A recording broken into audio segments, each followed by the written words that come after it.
ប៉ុន្មានមាត់សុងឲ្យអារម្មណ៍ខ្ញុំប្រែ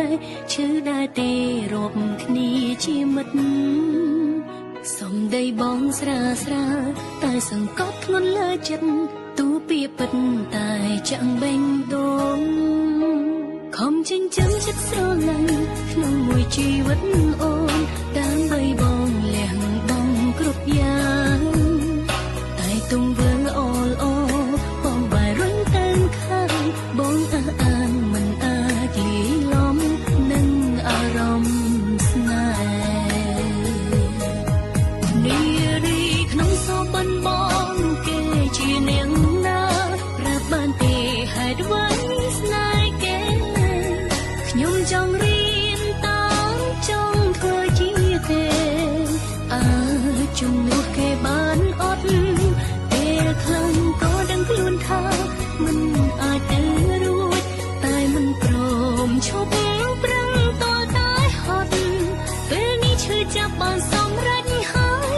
សូមមកមនុស្ស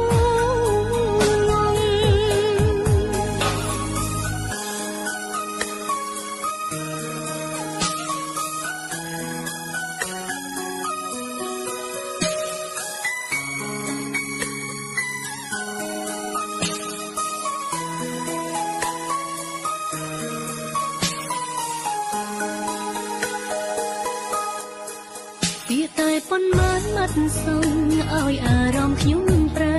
ឈឺដែរទេរាប់គ្នាជាមិត្តសំដីបងស្រាលស្រាលតែសង្កត់ធ្ងន់លើចិត្តទូពីពិតតែចាំងបេងដូងខំចិញ្ចឹមចិត្តស្រឡាញ់ក្នុងមួយជីវិតអូនដើម្បីបងលះបង់គ្រប់យ៉ាងតែទង្វើអូលអូបងបែររុញទៅបងអះអាងមិនអាចលីលំនឹងអារម្មណ៍ស្នេហ៍នារីក្នុងសោបិនបងគេជានាងណាប្រាប់បានទេហេតុអ្វីស្នេហ៍គេខ្ញុំចង់រៀនតាមចង់ធ្វើជាគេ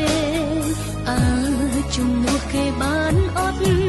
ពេលខឹងក៏ដឹងខ្លួនថាមិនអាចទៅរួចតែមិនព្រមឈប់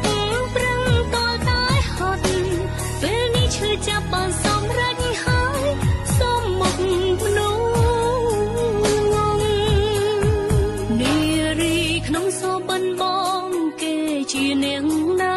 ប្រាប់បានទេហេតុអ្វីស្នេហ៍គេខ្ញុំចង់រៀនតាមចង់ធ្វើជាគេជំនួសគេបានអត់